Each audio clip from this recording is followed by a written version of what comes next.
Hi, I've just watched lesson 2 of Paul McWhorter's new series, which is called AI on the Edge, and he was showing us the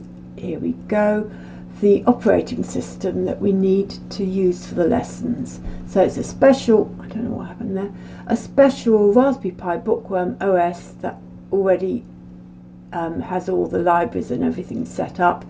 And he said once you've flashed it and you're using it, don't do an update or an upgrade or everything could go terribly wrong. Will you stop doing that, you stupid thing? Right. And then there's the link to the download, and we also need the Raspberry Pi OS imager, and there's the download link for that. Now then he put his micro SD card into his Pi 5, and then he had to connect a keyboard and a monitor, and I don't know whether he needed a mouse in order to configure it, but there is an easier way. So I just thought this might be useful to people. So here we go. We'll open up PyImager, and I don't know why it always puts it behind another window. There. So I'll just show you an example of what you can do without using the custom thing. So you go, yep, it's a Raspberry Pi 5, or we'll use Trixie. I'm not actually doing this. Storage, I've got something plugged into E. Then this is where it gets interesting. You have the customization. So I just called mine Trixie AI. Next, and I'm near Paris, time zone that, keyboard layout, I am GB. Next, enter username, which obviously for me is Pi because I can't be bothered to change it, and then password,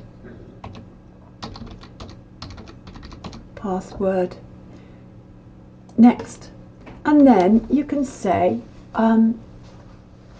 what network you want it to go to. So mine is Mailbox with a password.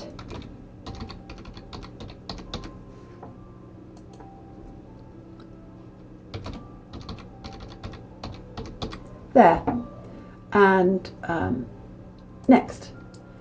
And then you really want to enable SSH, and then go next.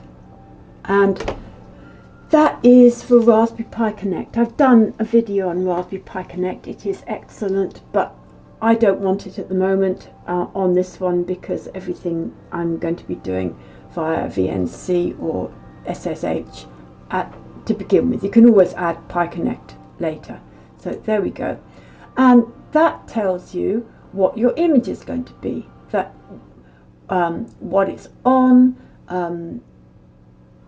you know, what it's a Pi 5, and you're using that operating system, and it's connected to that, which is E, and then it tells you that the advanced customization, you've got the host name, the localization, so you've done it all already before you even have written the card, so you don't have to go in via a keyboard and a monitor and everything.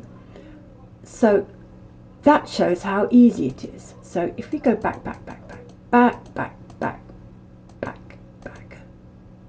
and start again. Right, Raspberry Pi 5. And then this time we want to use the custom thingy, which it is somewhere. Test AI image, yup, and it's that one. Great. Go next. Everything is the same as before. Next. It won't let you customize it. Now that is really annoying. That is why Paul was having to go into it with a monitor and a keyboard, which is not great. But there is a way around this. Now, if you notice, this is Raspberry Pi Imager 2.0.7. But if you use an old version, then you can get around this problem. So I'm closing that down, going back to here, and here we go. If you go to this page, it's downloads dot, I know you can read, but it might be a bit small, downloads.raspberrypi.com/imager/.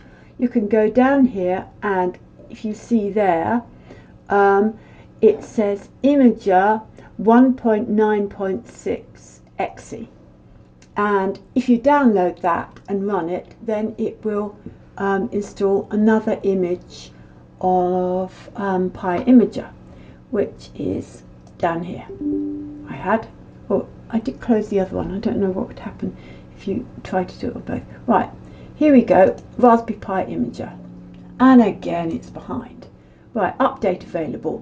No, I don't want a new one. I want that. No, I don't want a new one. Thank you. Right, so this is a lot simpler. So we go choose device, which is a Raspberry Pi 5. Choose operating system. Use custom. Yep.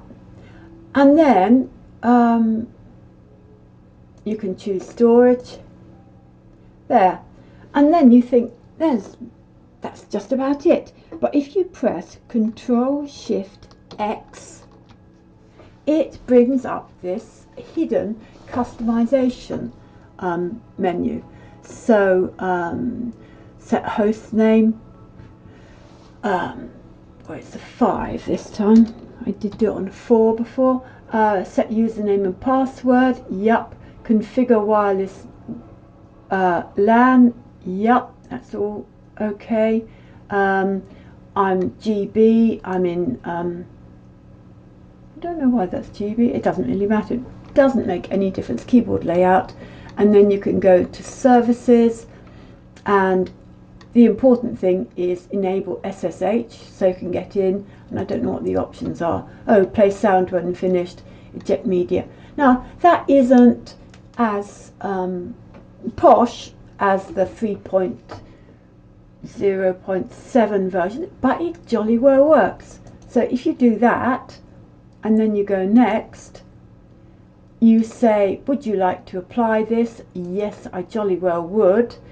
All existing data on that. Are you sure you want to continue? No, I don't, because I've already done it. So I have now got, I did this earlier because it would take ages. I'm using a Pi 4 at the moment. So all I did was I took the card out of my writer. I put it in my Pi 4 and I turned it on. And to prove to you, I haven't done anything to apart from that. To prove to you what I did, right. I think I need to log in again. Yeah, I do. This is the home page of my router. So I'll just get into this if I can remember the password.